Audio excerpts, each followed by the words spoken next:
Monk. He's going to take it. Oh, wow, what a shot. Down the one. And Meeks again taking it out. Jackson. What a game that was. North Carolina, number 1 North Carolina, number 2 Kentucky. Yes, man. It is March Madness time, and we are discussing all things March Madness with Shep on the line. We are going to be wrapping up, but Shep, welcome back. So I think that last game that we were kind of looking at, UCLA, UConn, I think I'm leaning UCLA. It sounds like you're leaning UConn. So we'll see how that plays out. But boy, you mentioned during the break, Miami's not going quietly into the good night. No, they're still hanging around. Of course, it's just a little over halfway through the first half, so we'll see.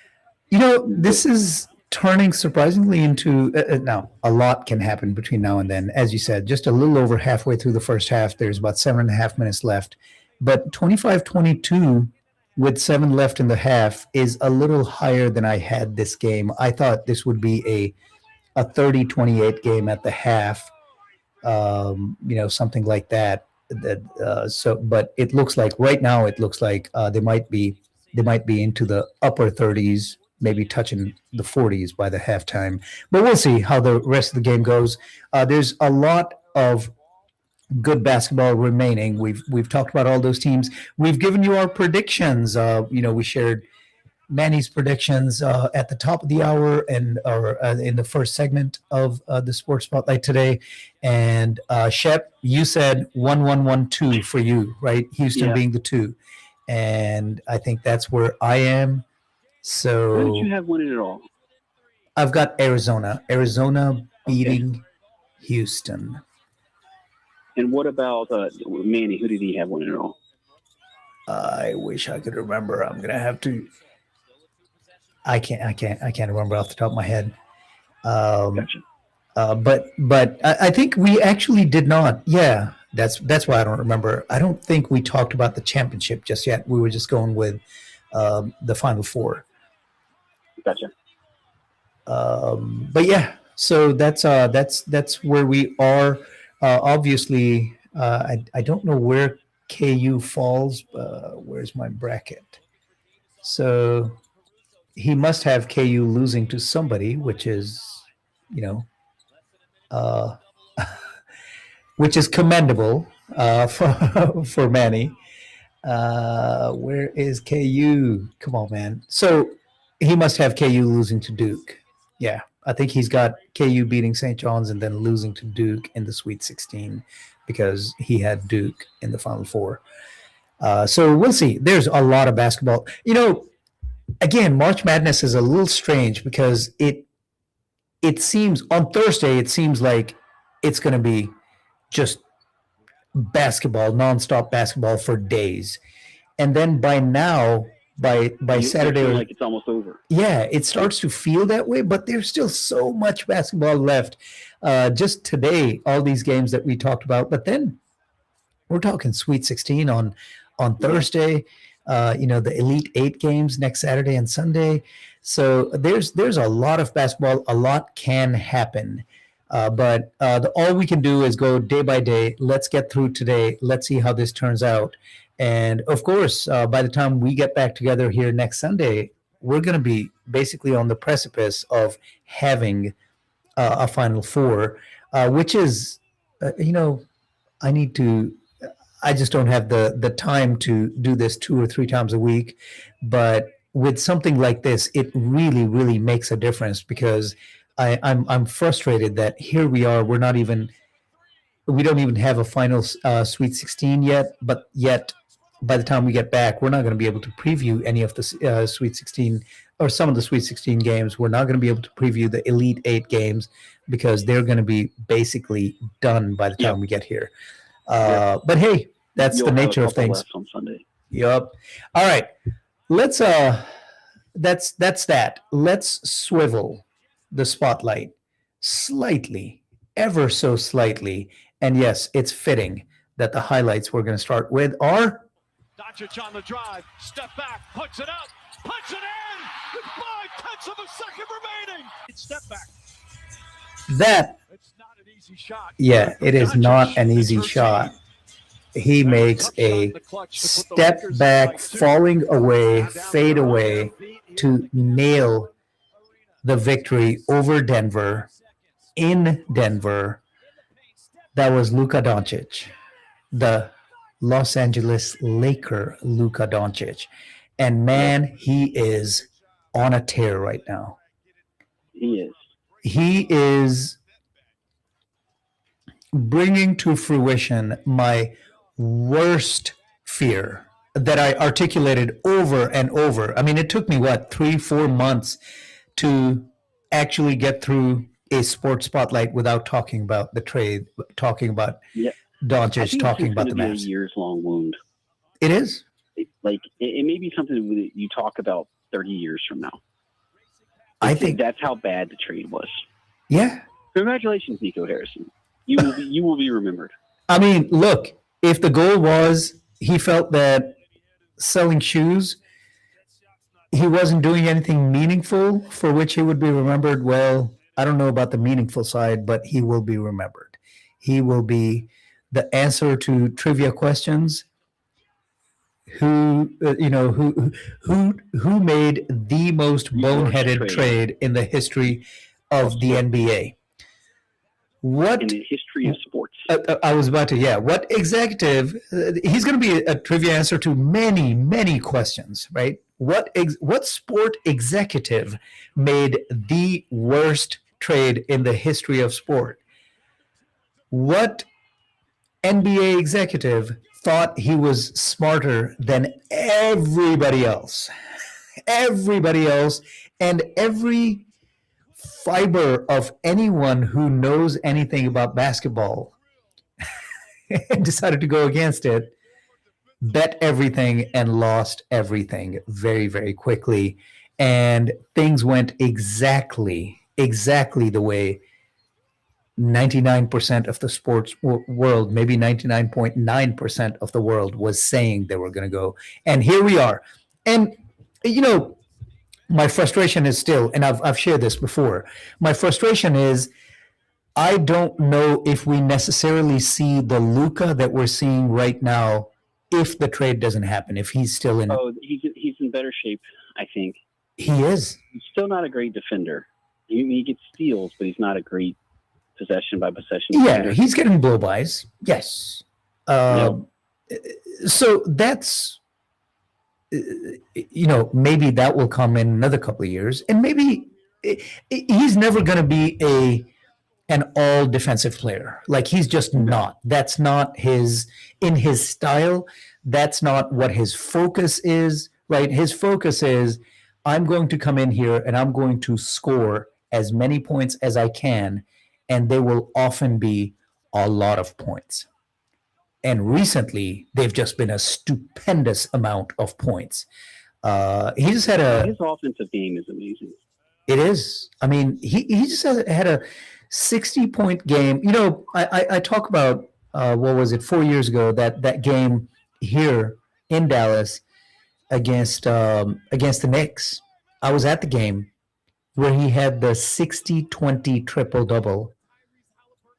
And I think he had 60 points, 20 rebounds, and like 12, 13 assists, 14 assists, whatever it was. Something ridiculous. But the most impressive part of that was not the crazy video game numbers. It was how surprising it was when we looked up and we were like, wait, Luka has 52 points? Yeah.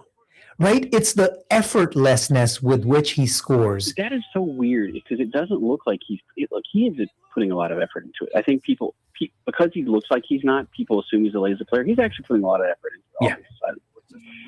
But it doesn't look like it. And he just does a little something, and then the ball goes in the back of the net. Yep. And a little something differs from time to time, right? It does. It does. He's about to miss a game because he got a no technical. He's got to figure out how to control his voice again because he's getting technicals for basically the things he's saying, not the things he's doing. Yeah. That's the dumbest way to get a technical. Because he's got to know at this point, like, what's going to get him a technical, right? And I don't care what they said. Just be quiet. Yeah. So look, that's also always been part of his game. Maybe that's the process that gets him fired up. But I mean, as a leader, that's something he's got to work on. You can't become unavailable to your team when you're playing Detroit because you quote care too much. Yep. So that's you cared enough. You would control your emotions and do what you're supposed to do. Yeah. It's called being an adult.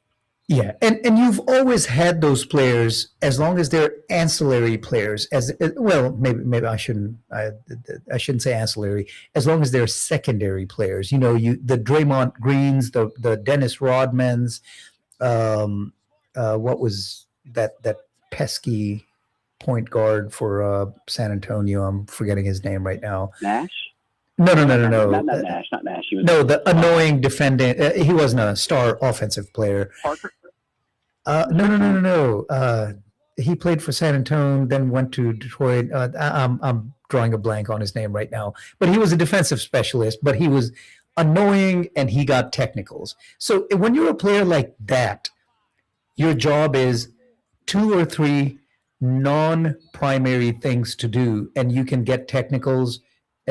That's excusable. But when you're the face of the franchise, when you're 40% of your team's offense, right? You can't be getting into tech trouble. You can't become unavailable at critical times because in the regular season against a Memphis Grizzlies, that might work. In the playoffs against a higher opponent, you're going to end up costing your team a game and possibly a series. So that's one thing that he definitely has to work on.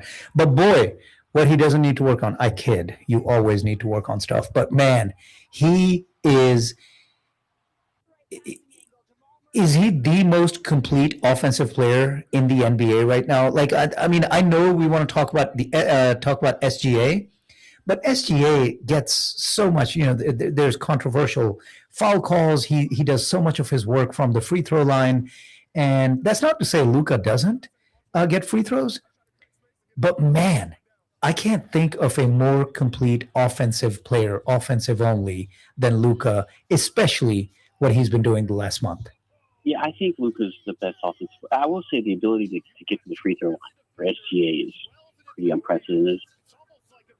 It's amazing. It is. I don't know. Part of it is there's a concerted effort to just give him fouls. I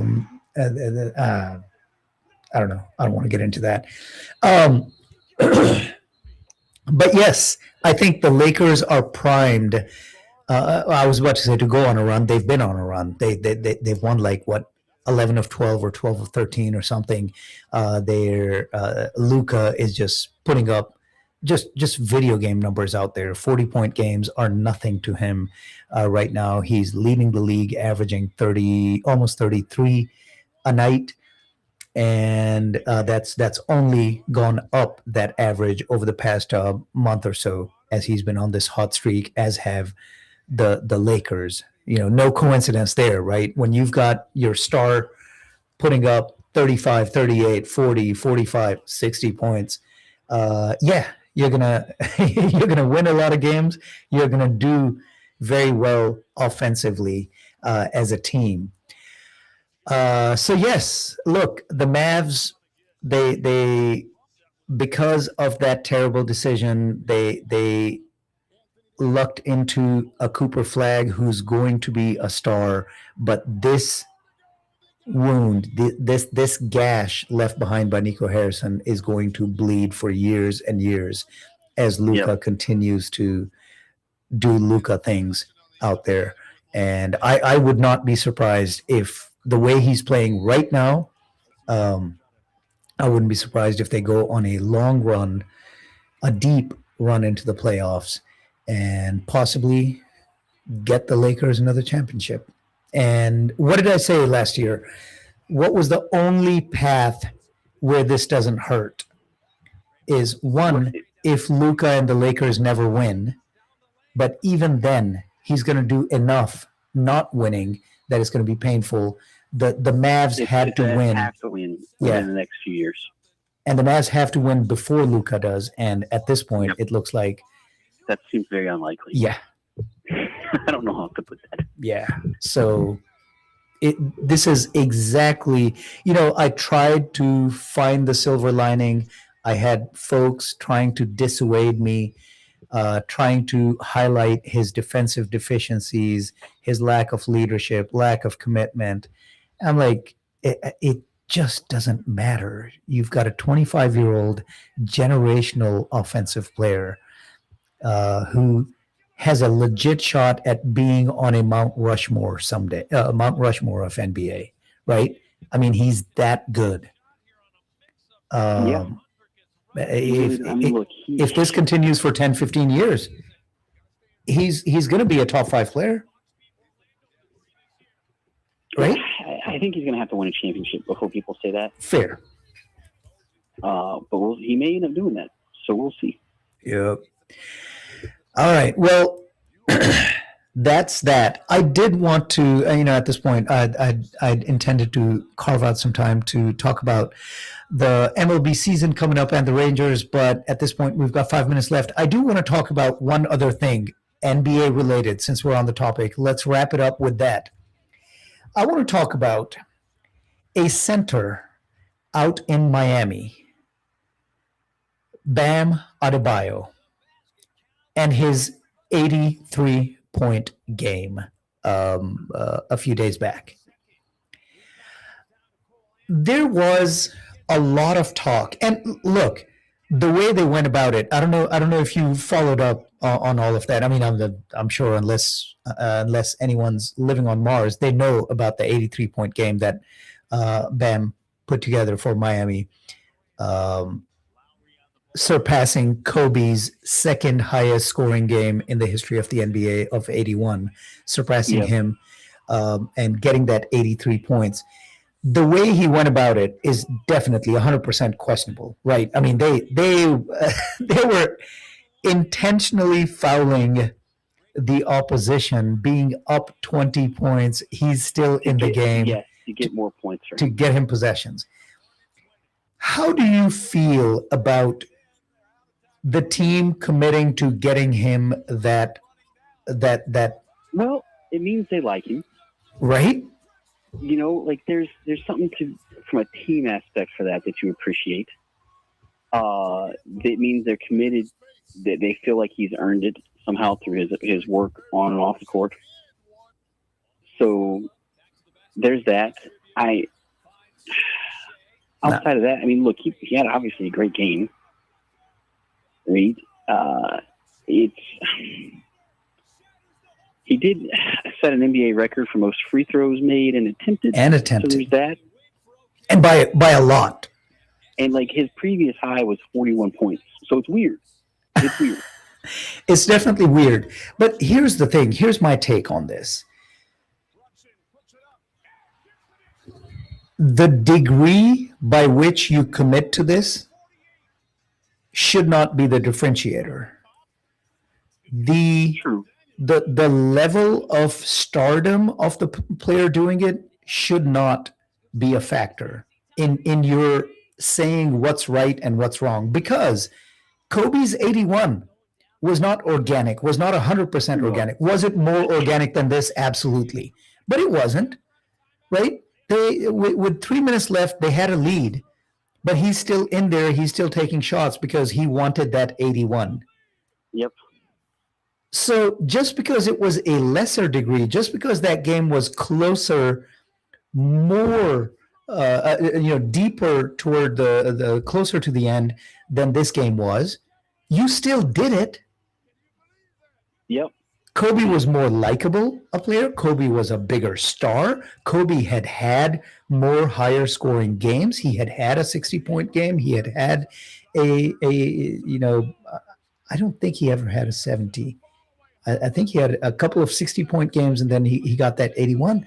And but it really irritates me when you're completely, and again, Kobe passed away, and we have in this country especially, probably more so than the rest of the world, we have a tendency to deify the dead, right? Or definitely make them immune to any kind of criticism. And that's a problem, right? But he was pursuing 81 just like Bam Adebayo was pursuing 83.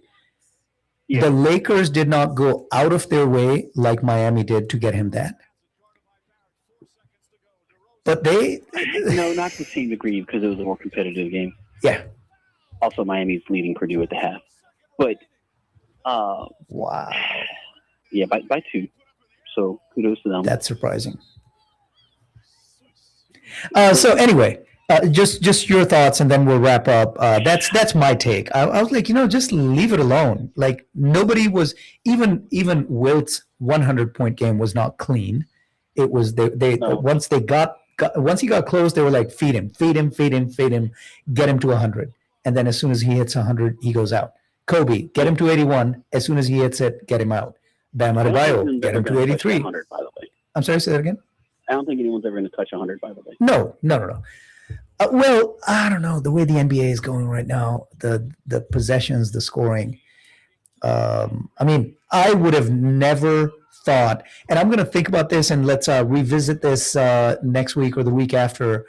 The question that just popped in my head is, a month ago, what would I have found less likely, that some NBA player scores 100 in a game, or Bam Adebayo scores 83 in a game? That's the question I want to leave everyone with. We're going to revisit that. We're going to pick that up because, yeah, I mean, it's a legitimate question, right? Because a month ago, I think I would have leaned further away from Bam Adebayo scoring 83 than some player, a Luka Doncic, a Shea, Cade Cunningham, all these high scoring, maybe even Jokic, Man, getting to 100. related. The referee in the Manchester City Arsenal League Cup final game needs to start issuing yellow cards to Manchester City, and he's not, and it's affecting the game. And I'm going to reach to the screen and slap him. All right. Well, hopefully the referee hears you and corrects his erroneous ways. But we got to go. Shep, wonderful conversation. And yeah, I really want to have a discussion on this in a week or two. By the way, I think I would have gone on somebody scores 100 before Right? Adebayo scores 80. Yeah. That's where I'm leaning. You know. So who knows what's going to happen in the world of sports? But hey, that's why we do this every Sunday, 10 to noon. We get together here and shine the spotlight on all various nooks and crannies of the sport world. You've been listening to the Sports Spotlight right here on Radio Azad with your host, Rizwan. Shep, wonderful to have you. Looking forward to having more crazy March Madness conversations next week. All right, later. Have a good one. All right, that's it. I'm signing out. This is the Sports Spotlight.